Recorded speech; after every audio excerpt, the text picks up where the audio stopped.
It's time for Money for Lunch, where we feed your brain and your business with supersized portions of business and financial news. Now your host, Bert Martinez. Hey guys, we are back. My next guest, one of our regular contributors, Francis Jackson. Francis Jackson is an attorney who specializes in disability law for those seeking veterans' disability benefits and Social Security disability benefits. A founding partner of Jackson MacNichol, he has been featured on CBS, ABC, Fox Network, NBC, and different affiliates around the country.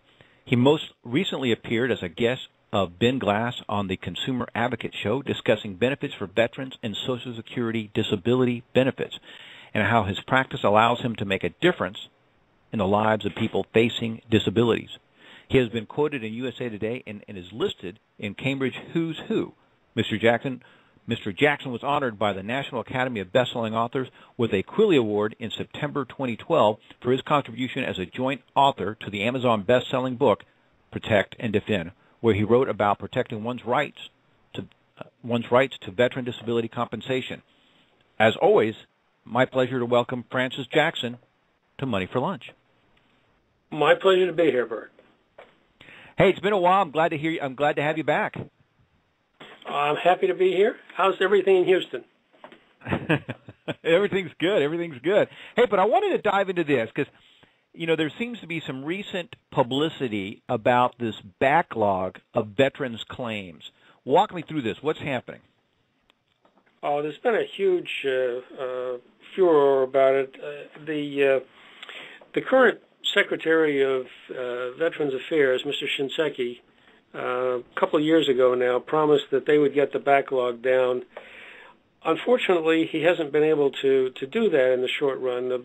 They're still running like 500,000 cases that have been pending for 4 months, and so it's gotten a lot of political attention and a lot of press, and he and the president have both been on the news talking about it. They're going to try some various ways to improve things. Gotcha. And let me ask you this. What is the VA doing about this backlog? When you say they're trying to improve things, any idea?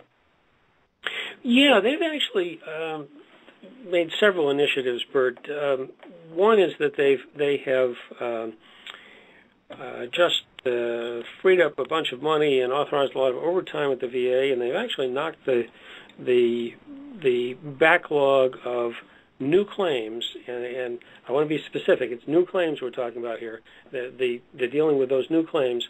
They've knocked that backlog down about 100,000 since March of this year, which is pretty impressive. They've also done some other things that are actually very interesting and helpful to veterans. They started 2 new programs. One is what they call the Benefits Delivery at Discharge program, and that's a program where if you get medically discharged from the military, they're supposed to integrate your records and deliver them directly to the VA so that essentially you get signed up for veterans benefits before you're even out of the military out processing stage, so that it's supposed to be a seamless transition. Now, I can't say it's perfect, but it's better than I'm used to be. Okay.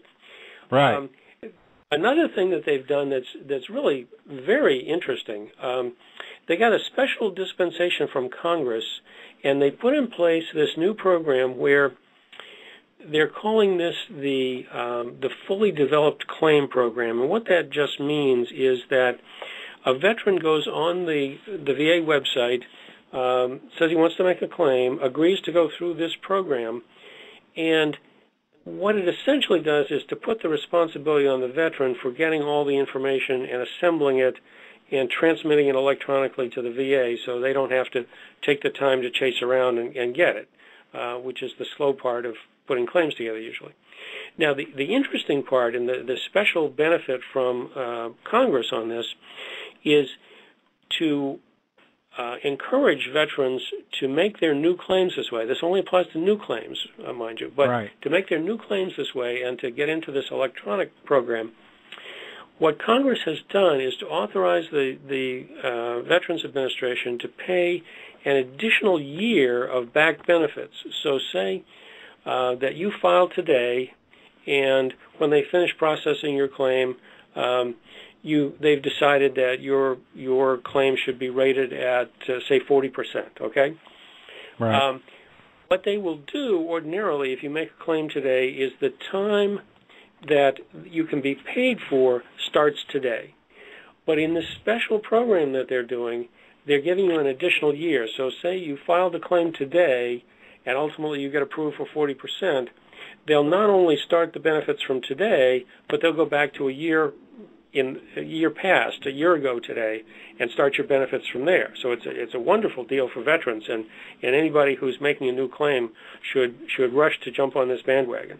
There's really no downside to it. If it turns out that they can't process your claim completely through the FDC, the fully developed claim process, they'll just move it over into the normal claims process. You won't lose anything by doing that, and you'll get this extra year of benefits, which, if you're at a relatively high rating, is a pretty sweet deal.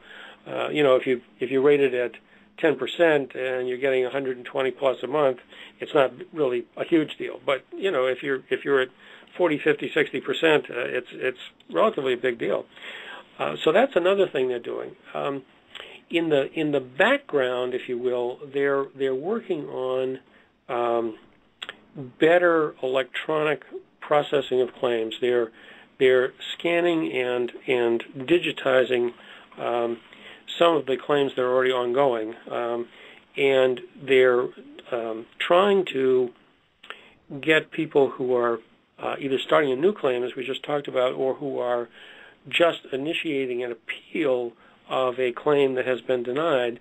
For that, you file a document called a notice of disagreement, and they now have an online process for that. They have kind of a generic form for a notice of disagreement that you can do online. So they're trying hard. I want to give them credit for that. They really are trying hard to move the new claims.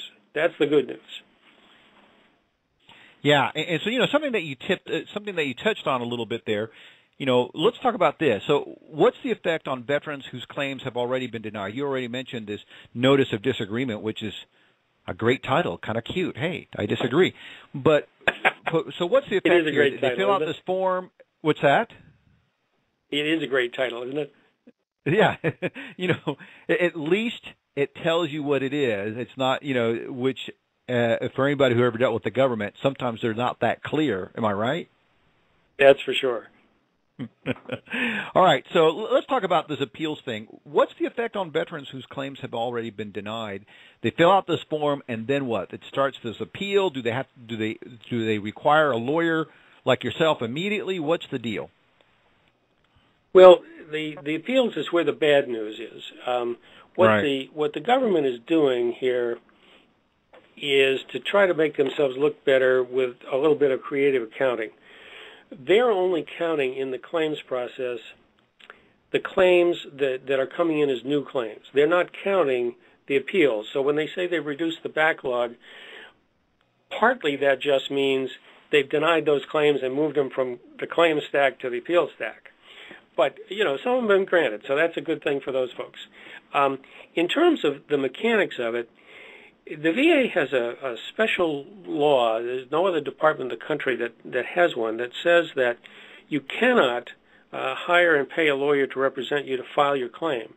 So when you get a decision and you get denied, or you only get partially the benefits that you're after, and you file a notice of disagreement, that's the point at which you can hire a lawyer. Now, obviously, not everybody needs an attorney in this process, but the reality is, if you've gotten to the point where your claim has been denied, you probably do need one. There's something wrong, and obviously you've already put in the information that you had. The VA didn't agree with you, so there's something wrong, and probably it's time for some expert help. But the process is a multi-step one. You can ask for what they call decision review officer review, which is kind of an intermediate level of review. It's done still at the local regional office, but it's handled by one of the more experienced staff there. And we've found in our practice that if you supply useful information at that level, you can often get the claim resolved there. It does not always, but you often can. For those people who either don't want to go through the decision review officer process or go through it and are not successful, then the next step is an appeal to the Board of Veterans' Appeals. The board is based in Washington. They send judges all over the country to do hearings. They also do hearings by video conference, obviously because that doesn't require the same time and expense as traveling for hearings. They can do more of those. So for folks who are willing to have a video hearing, that sometimes is more something they can schedule more quickly. Let me ask you this, Francis, because I know you've been doing this for a while. What is your take? Are these claims being denied primarily on a technical basis, meaning some piece of information is missing, this I didn't get dotted, this T didn't get crossed? Is that primarily what's happening here? Well, it's kind of a combination, Bert. Certainly you see some of those. I mean, there are some where the VA is really being exceptionally technical and really saying, you didn't cross this T or dot this I. There are a lot more claims where there's a gap, and it's not that the VA is being totally unreasonable in denying the claim, but it's one where the ordinary person who's putting in the claim doesn't understand what it is they have to demonstrate in order to prevail.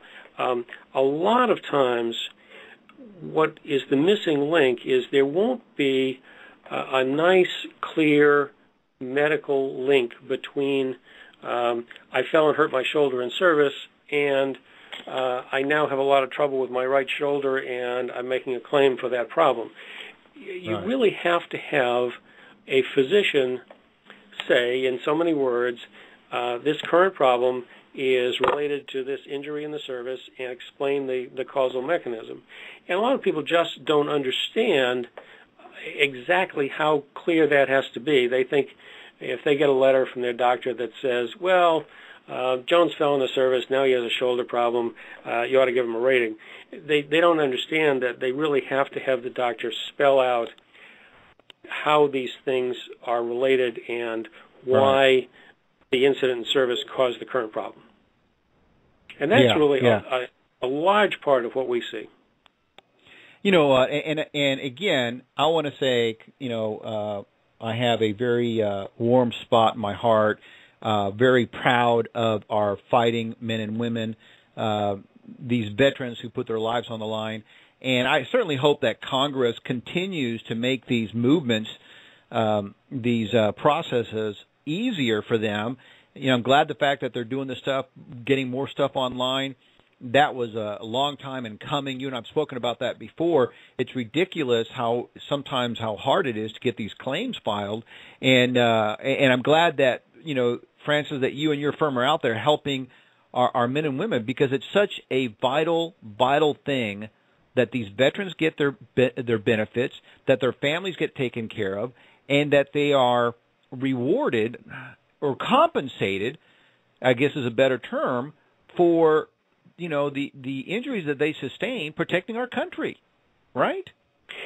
It really is an important thing, Bert. And the good news, as we talked about sort of tangentially earlier, the VA is trying harder.